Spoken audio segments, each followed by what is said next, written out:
people say about the meeting, actually, besides your summation of they liked it? I mean, Okay, what but were some of the specifics? okay. There were at least 5 who said that they have never heard of the Little Giants, Yeah, yeah. and they looked it up, and they were just and it gave them a lead to look it up, and now they realize what is coming Yeah, right. because there are 14,000 companies systematically waiting to invade the European, the African, and South American market, Yeah, exactly. and more Europe and Africa than South America, because this is under the Monroe Doctrine, U.S. territory. That's what the Chinese also understood. Yeah. So yeah, there was Tim was surprised. He didn't know. Tim didn't know, and he's the manager of the Singapore German Chamber of Commerce, right? And we are sitting at China's doorstep. So, Oh my God. I mean, yeah, exactly. Oh my God. Exactly. Yeah, Roland is here. Roland, have you been here last week?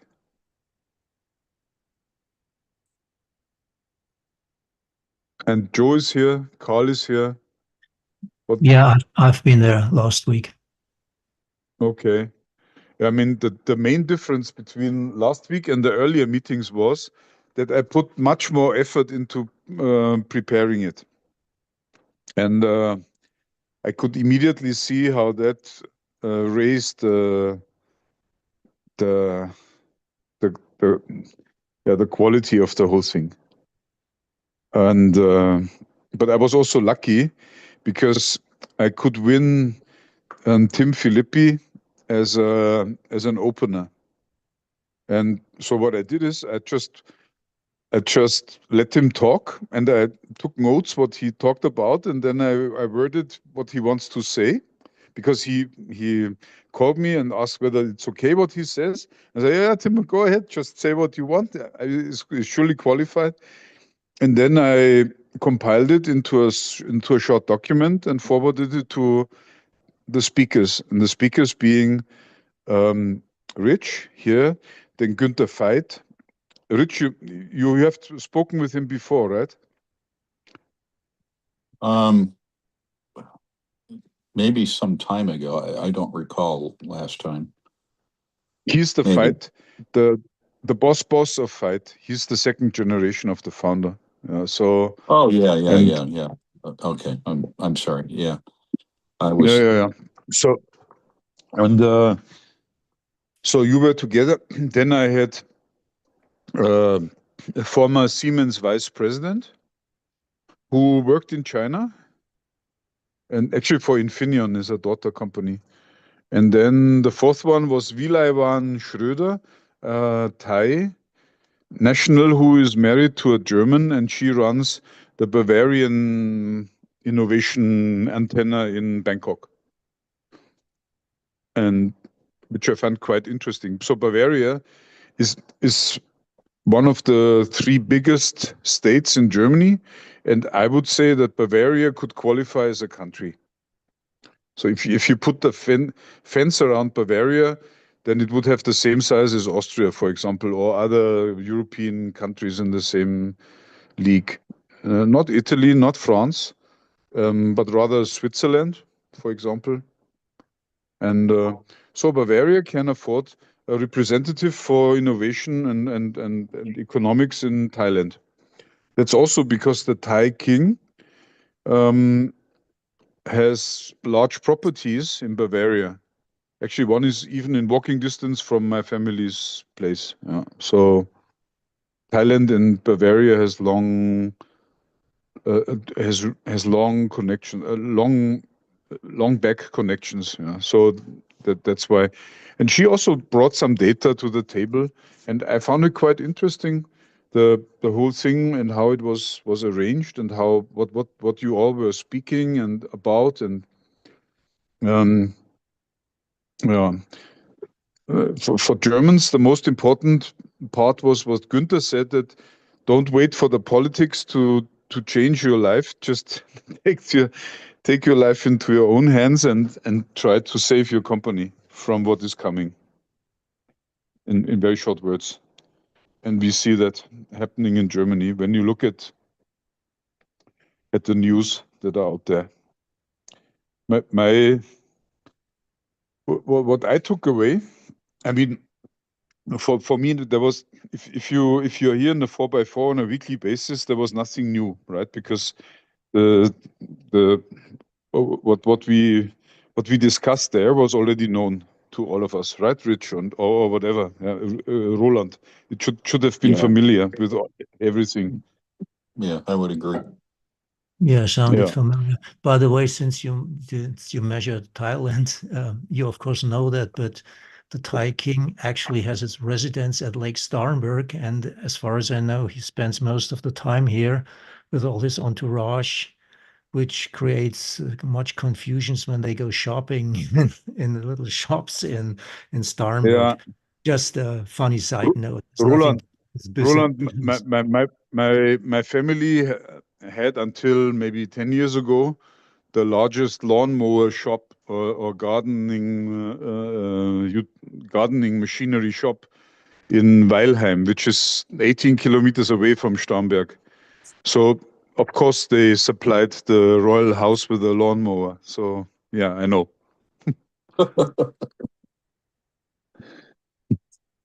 Yes. So And, was that a John Deere? No, Or a Sabo. Husqvarna? A Sabo, a German one. Sabo, Sabo, is an old German brand.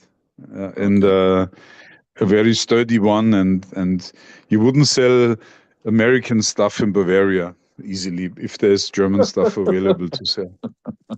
Yeah. So, and John Deere. Except for maple syrup. I mean, wow. That comes from Canada. Maple syrup. It doesn't matter, American or Canada. Bavaria doesn't have enough maple syrup. I don't think that there's any maple syrup at all. I went there as an exchange student and brought a thing of maple syrup to a host family. Yeah. And I don't know how a pint of maple syrup disappears in a day between two people, but it did. Wow. Okay. That sounds like a sugar shock to me. It sounds like getting diabetes and like there's a demand. Okay. No, anyway, and then I was thinking, should we adopt the same format for the 4x4 here or not? And I was looking around a bit, and there are a few people who, in their own area, excelled.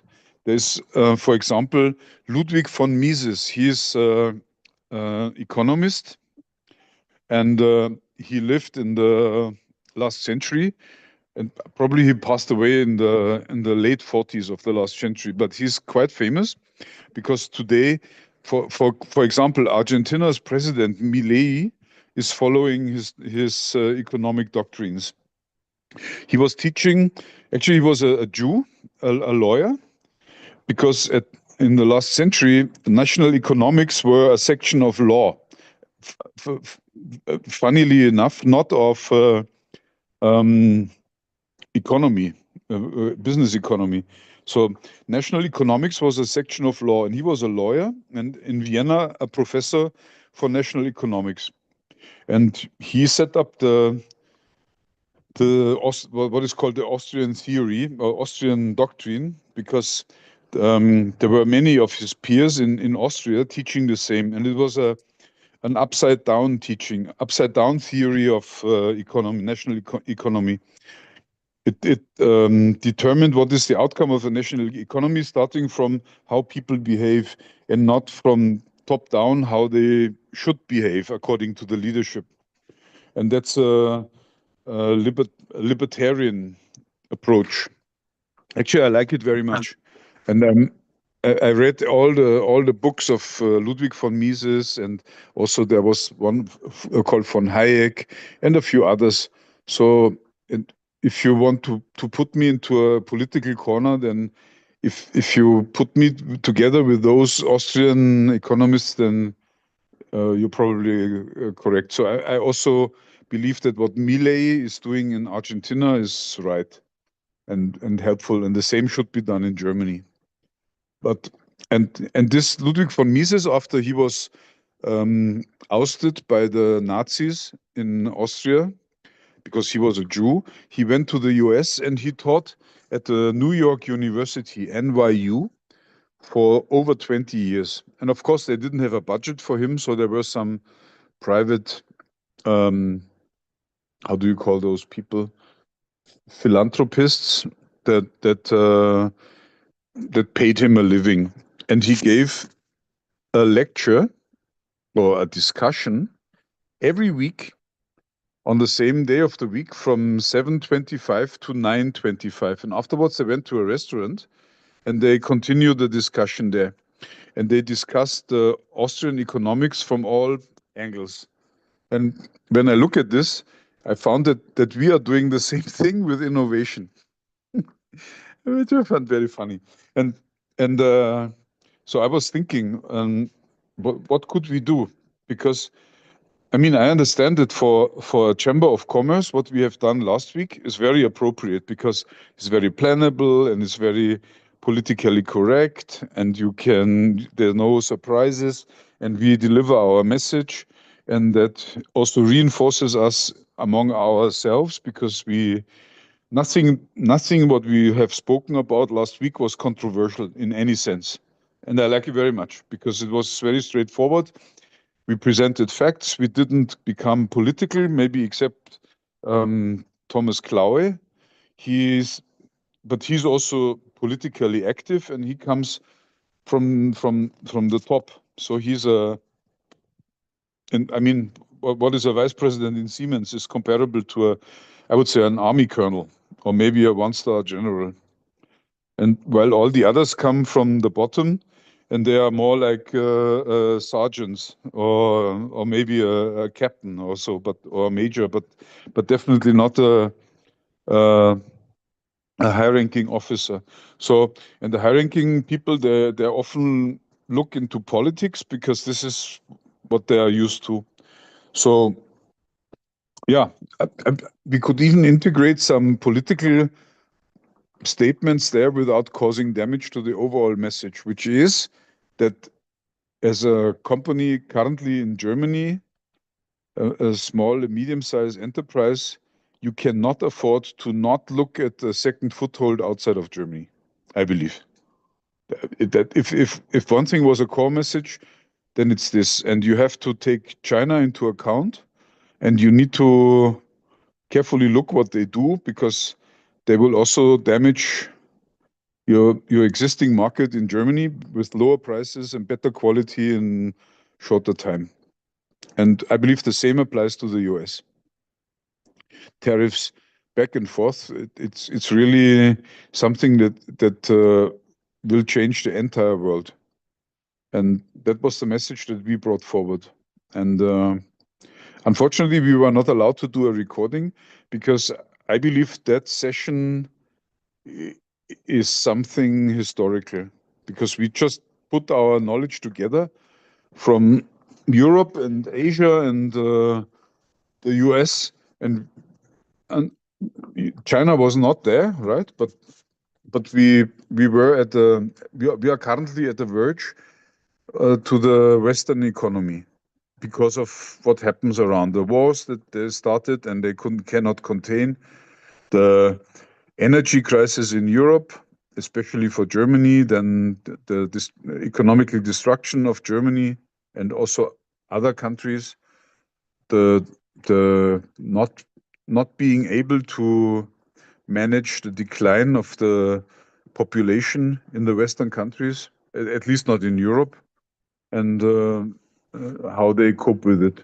I believe there was a terror attack only a few days ago in Germany. I didn't even see it. I just heard that there was again a terror attack against a public event in Berlin that caused one person killed and a few others severely injured. And so what you see, what I think what we currently see is the decline of this Western culture, at least in Europe, and the takeover of what Chinese efficiency, and we all know how that was generated. It's so funny because if you have the information from our 4x4 meetings, then you would see that China is doing just systematically what they have seen from Apple, and they apply the same thing to everything, to every angle of industry that is there. And just by doing so, they compound the success, and that is sufficient to take over the Western world. Correct? That's very correct. Or do I? I would say I don't also, think. Martin, I would Yes. also say that, China learned some very important lessons from the Japanese, right? After World War II, them spinning up, their industry, and through Yes. Deming, the Deming training and that type of thing. And, looking at that, and then, fast forwarding after Xi Jinping came into power, and Yes. some of the moves that he made, to turn the country into an industrial power, recognizing that, manufacturing, was the key to that. And, as they learned, they, in my opinion, they really embraced, that concept of what I've mentioned here many times now, of absorptive capacity, right? Where they built on, the learnings of technology leaps, right? And technology changes, and also recognizing the importance of, what Apple has done for them, and Yes. the training that Apple provided them, and it is just unbelievable. And then they've taken that and broken that out across all their industries, right? And they said, this is the Yes. model we're going to follow. Right. So, And and that's so very cool that you can imagine. Sorry to interrupt you. Sorry. No, it's just that's my vision of what's happened there. Yes, and so systematic, and to a degree that it's almost dumb. Because yeah, I mean, I would never say it's so it's systematic that it sounds like, hey, this is so simple, like walking. First left foot and right foot, and left foot and right foot. Copy and paste, and you will have success. You will be walking. yeah. And the Western culture doesn't realize it. Just No. Kind of the way I'm hearing Yeah. this is that the Western culture usually requires that you go to a person and or multiple people and the know-how, versus once you systematically put it in place, you have less middlemen in the middle. And so it ends up becoming a lot more affordable. Yeah, that's only one of the teachings of there's this McGray book about Apple and China. I believe that's something that everybody in the West should read. That who is in innovation. If you have not read this book, you know nothing about China. I believe, innovation wise. And that book goes back to you, Rich, right? You brought it here. Yeah. I mean, I read this thing.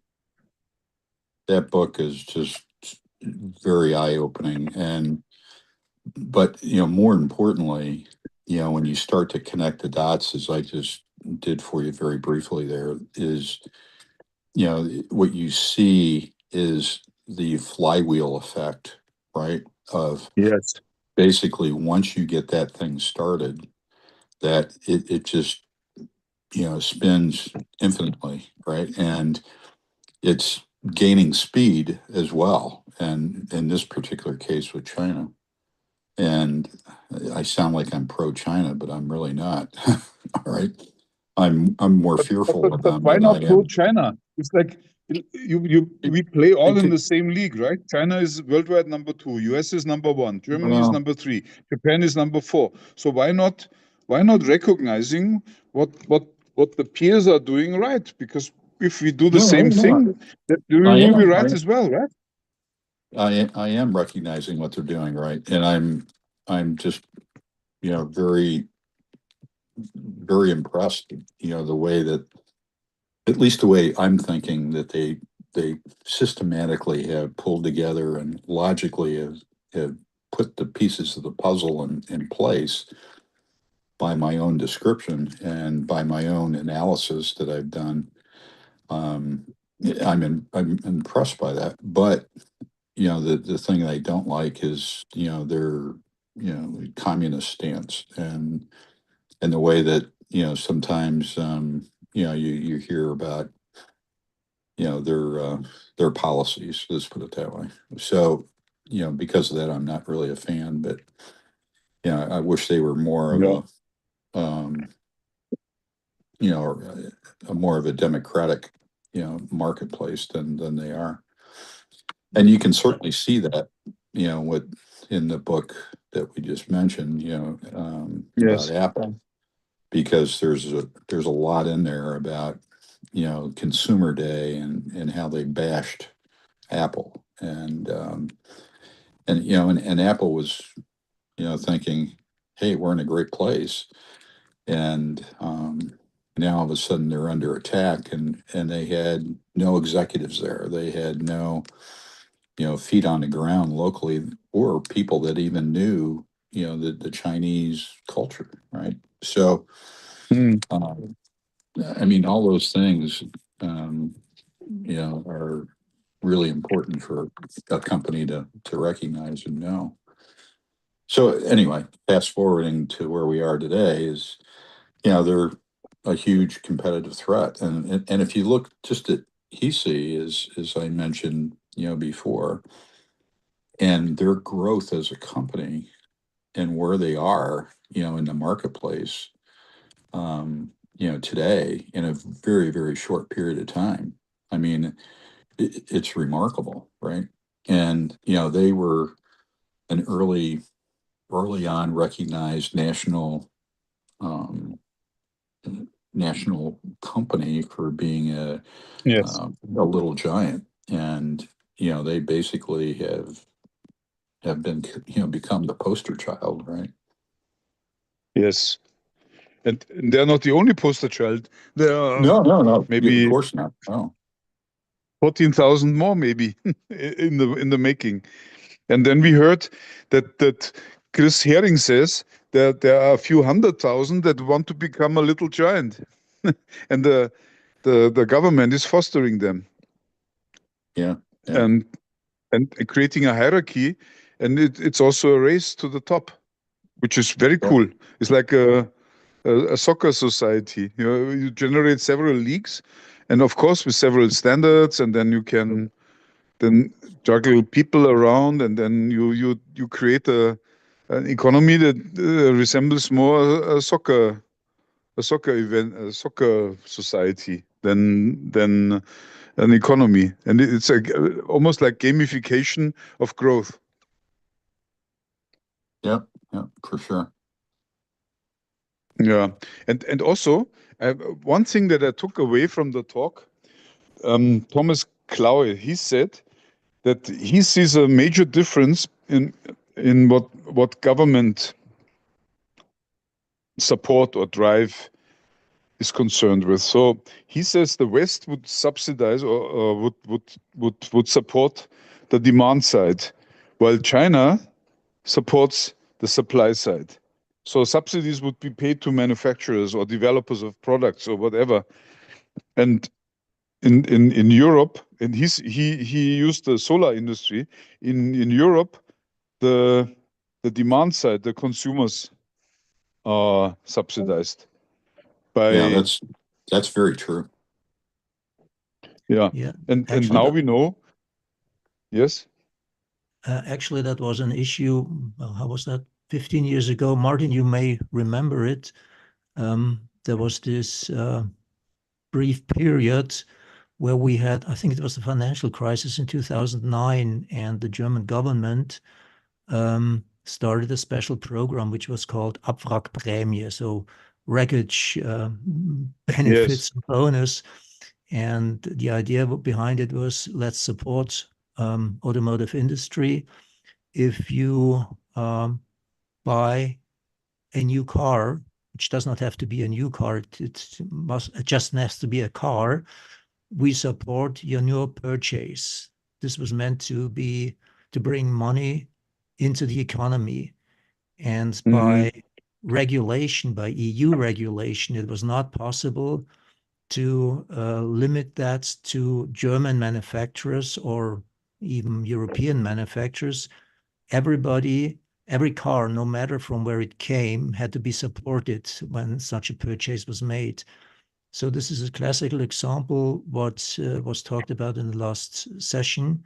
Yes, it was the demand side.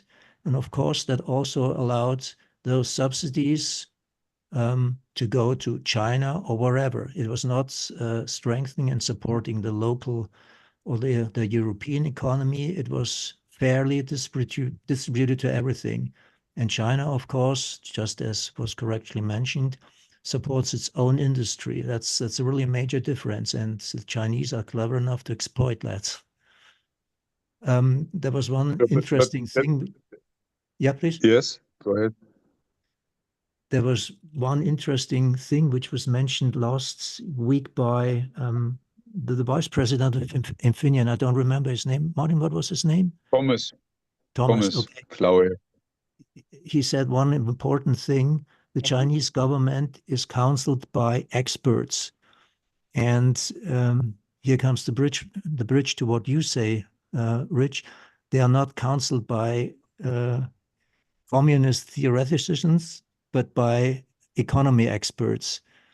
They exploit every advantage which they have, and they have lots of advantages. I think in geopolitical terms and geographical terms, China is one of the most favorable countries in the world. They have access to rare earth, to really lots of minerals, the basic ingredients for any kind of production. They have a large population. They have access to energy. In the past decades, they have been condemned for using lots of fossil energy. Meanwhile, they are number one in regenerative energies. Meanwhile, they are building 2 super dams, which one of them is, I think, 3 times the size of the Three Gorges Dam, which will give them extreme power also over India, because they will control water supply to India. So this is a bargaining chip in geopolitical terms, which cannot be imagined. So they have so many advantages. They have a large population and 1,400 million potential consumers, a country where they can determine the rules of access to the markets, a strange language which nobody understands without decades of learning. So they have all advantages on their side, and they are cleverly using it. So no wonder they are on number one right at the moment, or on the pace to number one. Okay, that's just what I wanted to add. That's a great analysis, and I agree. Yeah. Yeah. I mean, now the people are waking up, I believe, and what we contribute is that we provide data and insights, and also from innovation point of view, I had an interview, or did a podcast with Dirk Kräuter 2 weeks ago, and we were talking about the program, the Riding the Wave that we do in October. We have a Power Week in October, and it is my plan to extend that Power Week from Singapore and Malaysia to Guangdong, which is the province, the China province north of Hong Kong. It's Shenzhen and Guangzhou. These are the two biggest cities in that province, and they host, I would say, 30% of the Chinese car manufacturers. And I believe for the German small and medium-sized companies, it is important to be there and to find partners who could cooperate when China is using more and more European manufacturing facilities. I just saw yesterday that Ford and Geely are partnering because Ford has a factory in Spain, in Valencia, which is only used for 20%. And Geely says, let me use your 80% capacity, and then we partner there and we pay you some money for your workers and for your premises and for your building and for your whatever resources, and we build our Chinese cars there. And by doing so, we have European cars. We don't pay tariffs whatsoever. So the Chinese are partnering with local manufacturers in Europe. And the thing is now this. Of course, the Chinese would build up their own supply chains because in Europe, very different from China and also different from the US, most car manufacturing is done by OEMs who have a very smart purchasing department who purchases the parts all over Europe, and then they assemble them in the factory.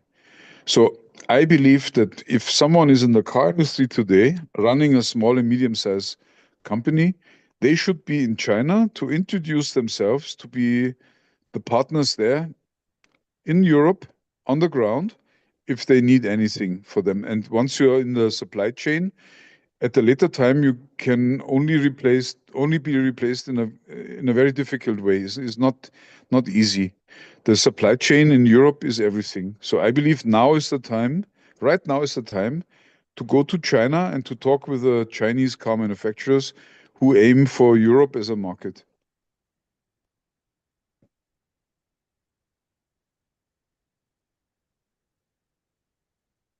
Yeah, makes sense. Regarding this issue of Chinese companies using European production capacities, there even have been news rumoring that BYD might take over Volkswagen, which is a little bit far-fetched, but as a matter of fact, until now, the problem for the Chinese was really access to the European market and distribution structure.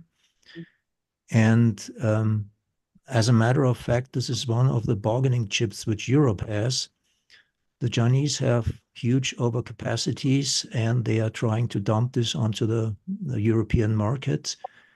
And I once read an interesting analysis. I don't know who wrote it, but I found the idea very clever. We might be able, as Europeans, to do in reverse what the Chinese and before them the Japanese did in the last century. Back then, there was this idea coined by the Japanese. We learned from them to become their masters. We, I think, unanimously agree that China did the same thing from US and European manufacturers, learning production methods, learning how to do basic research and to do applied research. We also agree, I think, that, for example, in the electric vehicle market and especially in battery technology, China is leading right at the moment. And the analysis which I read said something very clever. Okay, China needs access to European markets. We should give it to them in exchange for knowledge exchange and competence exchange. So we learn back from the Chinese and take something from the scientific advantage which they have right at the moment in those two core areas, electric vehicles and battery technology. Sounded like a very clever approach to me. Yeah, the thing is, how do you want to make it work? Top down or bottom up? Must more or less work top down because that needs agreement from European countries. So I believe more in bottom up. I believe that these things fall into place, and once the regulators come in, all the basic structures are already there. As you see now, Ford has a factory in Spain that doesn't work because not enough demand for cars. So they run only 2 days of 7. They run the factory only 2 days of 7. Then there's Geely, and they say, hey, we would like to come into the European market. We see that your factory has 5 days empty where we could use it. So do you agree? And then the Ford people say, yeah, I believe it makes sense. I mean, you're not really a competitor, right? So why not? And then the Chinese would start to build the first series, and then it's the first Geely made in Spain in a Ford factory. And then they would look around who can supply now our seats and who can do this and that. And they would ask the Ford people. And as Chinese are, they always look for the cheaper solution or for better, whatever other solution.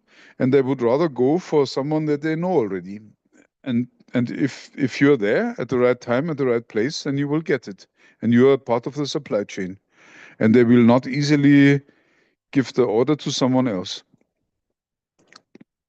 So that's how it works. And it doesn't work like the French government or the Spanish government decides now we need to open the market for Chinese manufacturers. And then, yeah, we have here a plot of land that is dedicated to the Chinese, and then we build a China. And then, no, it doesn't work like that.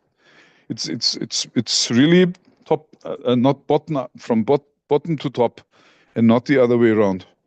All the other efforts, when a government decides we need to do something about it, that doesn't work. I don't disagree. I mean, your analysis is absolutely correct. And also from top to down, that almost or always sounds like a controlled economy, which doesn't work. There's one problem which we as Europeans have in contrast to China and United States. We are not really united. And this makes our place difficult in world politics and also in world economy. As long as 27 EU members alone fight against each other, we cannot achieve anything. So some European-wide agreement would be nice. But your analysis is correct. Of course, you can also try to do it from bottom up. It's not an easy issue to be solved, but yeah, let's see what comes out of it. Yeah, I mean, when I started this 2 years ago, I only saw it coming 3 years ago, right? The demise or decline of the European car industry. Then the people, I remember I compiled a report something like 1.5 years ago, and I sent it to my customer clients and friends in the car industry, and they all declared me half mad because that is not possible. The German car industry is so strong it will live forever. And now we have the contrary. You see the bad news, and there's not even light at the end of the tunnel yet. Yeah, indeed. You literally saw the writing on the wall, so to say. Meanwhile, it's daily news. German manufacturers are cutting revenue expectations, but they are also reacting. There have been shifts in car sales. For example, car sales within Europe made by German manufacturers have gone up, not strong enough to compensate losses in China, but at least there is some reaction, and car manufacturers try to react to the situation, to draw the consequences and to implement them. Will take some time. It does not immediately solve the problems which you pointed to already 3 years ago, the tier 2 and tier 3 supply chains. they will have a difficult time, but at least we can say, okay, German car manufacturers are reacting to the situation. They try to change the policy when it comes to sales in China. They try to approach the Chinese mentality by offering tailor-made products for the Chinese markets. They are not immediately successful, but at least there has been a change of mindset, which is a good thing to happen. Hope the success comes fast enough to make a difference. Yeah, yeah, we will see. Okay, but so that was last week's meeting, and I found it very, how to say, enlightening, in a sense that people didn't even know the facts that we presented there. Like even the Tim who held the initial opener, he was surprised that about the news about the Little Giants. So that I was quite surprised that he didn't know. And for me, this was more like a commonplace, like yeah, this is something that is going on, and as a fact. So I wouldn't even I take it into account without even mentioning it. It's like something like common sense, and people don't even know it. Yeah, so I found that interesting. Yeah, So I'm just people, I'm yeah, just astounded I'm just astounded at how many people that I talk to in the U.S. have no clue about it. I mean, when I tell them about it, they're like, "Oh, it's not a big deal." And it, it's it like is a big deal, right?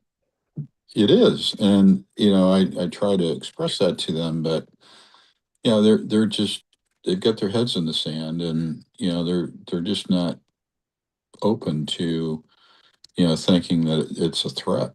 And it's a big threat. It's a huge threat, and it's probably Yeah, if you did a SWOT analysis, that would be the first thing on the threats section of the SWOT analysis, right? yes, And trying to understand who's already in the competing in the market with us in China, um, and understanding that that area, because they're going to be coming for our market soon, right? yes. So And those 14,000 companies each aim at a revenue of more than $1 billion a year. yeah, yeah, And and yeah, I mean that's essentially what the German hidden champions are doing. And that is what brought Germany to number 3 in the world rank list in economies. one of the So big differences, though, Martin, is that the Chinese government is really directing the little giants to go public, versus in Germany, the hidden champions, remain for the most part private, right? So, yes, um, they're based, their whole financial structure is based on, bank loans and that type of thing, and organic growth, versus, the Chinese are playing the game of, let's let the public, you know, um, enjoy some benefits of the growth and fund the company in the future going forward. that makes financing much cheaper for them as well, right? So it would boost the Well, growth.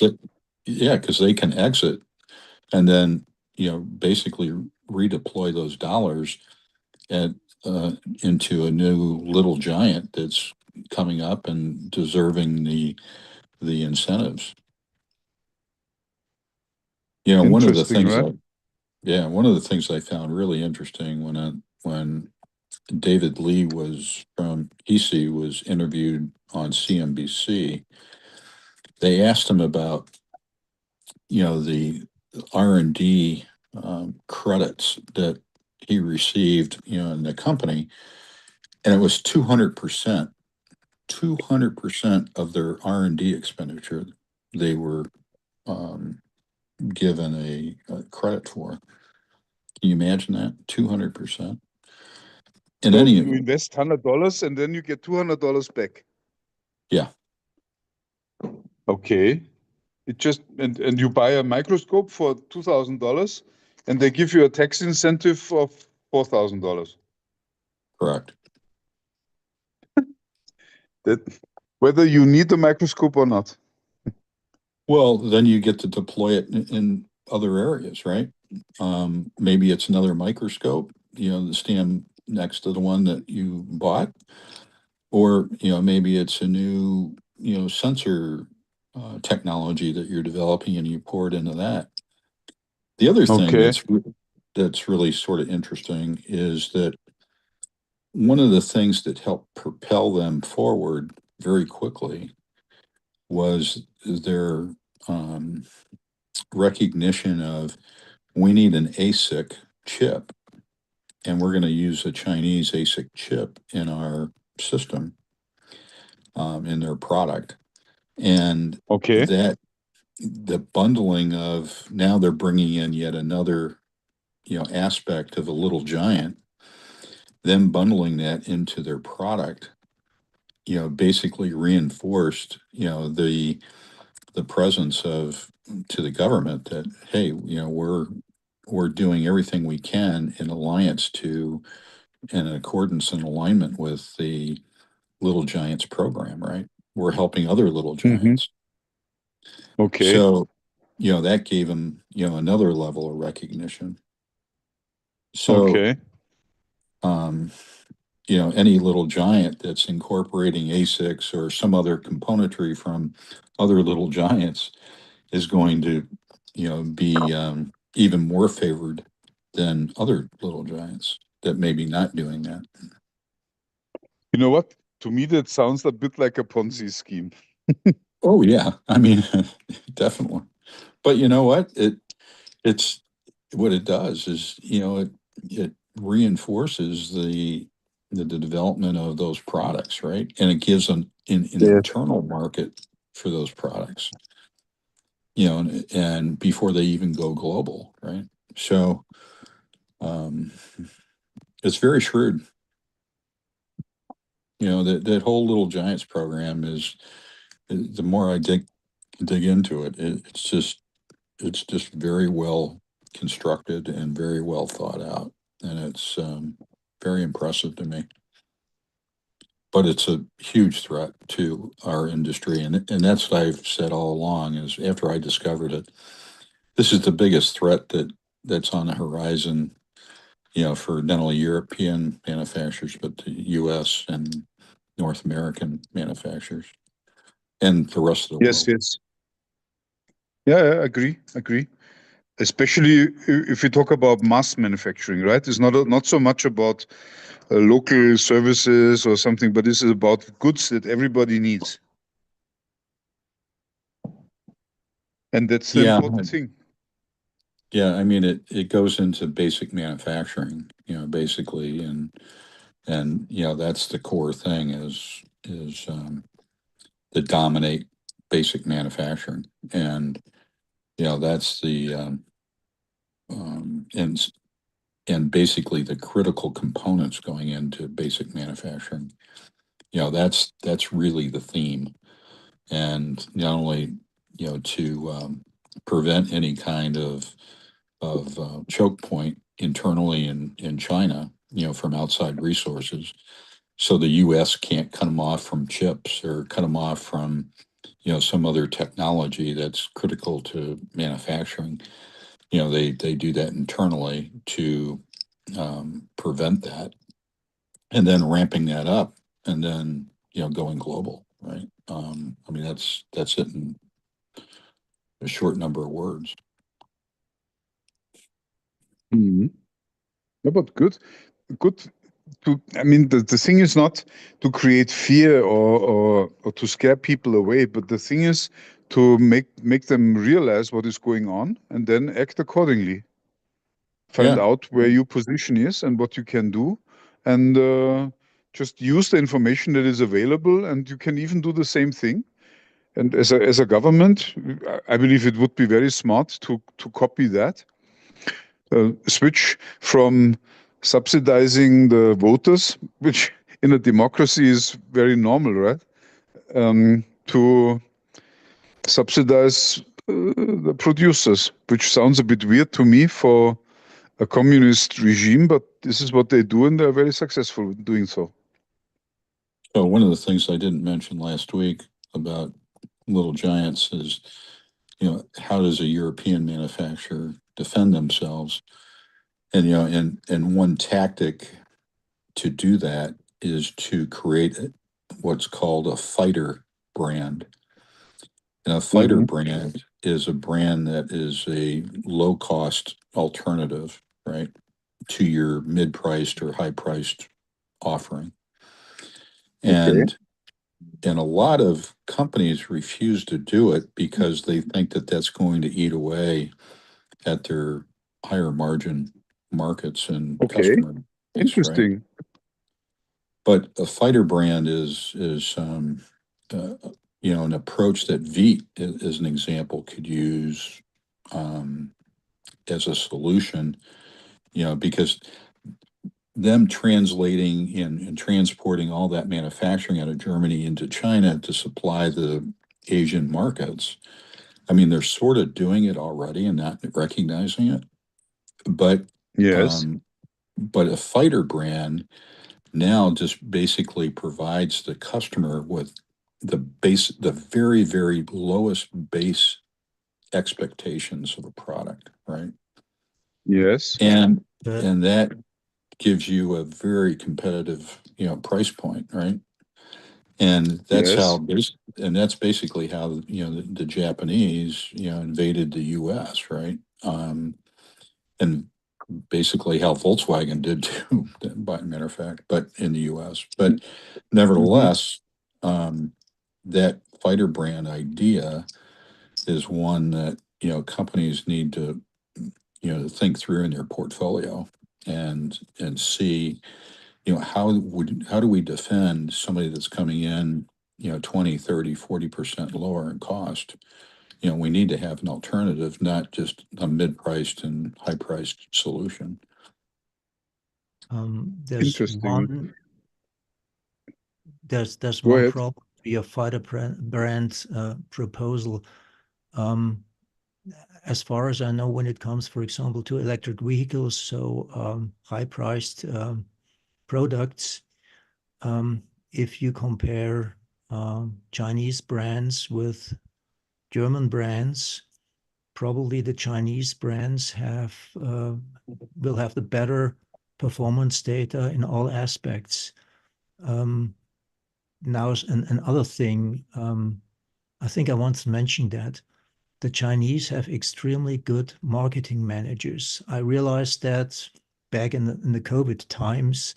So when I was trying to prepare myself for really emergency situations, like hand-powered radios in case you get cut off from communication, or some test strips for determining water quality. So not really high-priced things, but low-priced everyday items. And whenever I compared what is available on the market, in 100% of all cases, if you even have a German manufacturer who prepares some comparable product, either the price is much higher, or if it's the same price or a comparable price, then the performance data of the Chinese products are better. So they have extremely good people. They exactly know what the market wants. This is frightening, terrifying, really. But this is the facts. So I have problems how it's possible to implement this fighter brand strategy. So there's this cost issue, and there's also the issue that Chinese product managers apparently know better what the consumers want than German product managers. Yeah. Can you solve this problem? Yeah, so Roland, great point. I like those a lot that you mentioned. The core idea, right, is to, basically defend the low end of your market, right? That's the thesis of a fighter brand. So when you defend the low end of your market, there's certain things that are baked into table stakes, as we call it, right? The thing that's going to get you consideration by the marketplace and by the customer and the end user within a market.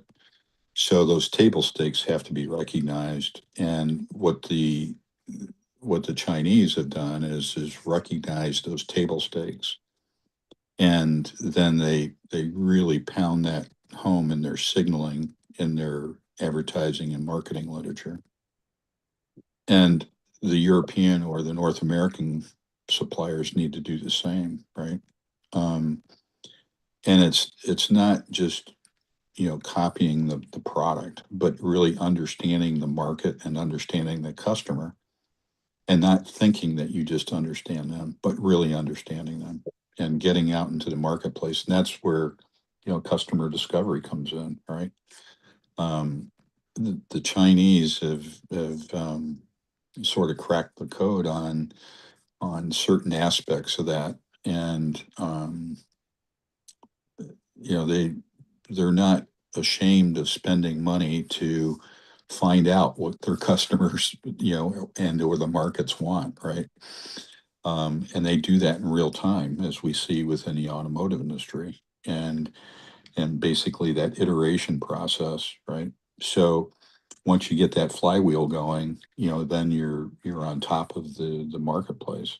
So going back to how does the fighter brand defend that? The fighter brand needs to have not only those basic table stake entry point configurations or feature sets or functionality, but understanding that the customers, when they buy a piece of software, 95% of the software that they buy, they don't even use. They only use 5%. So what's the 5% that you need to have, right? And that lowers your price point, and that lowers your overall manufacturing cost dramatically in the market.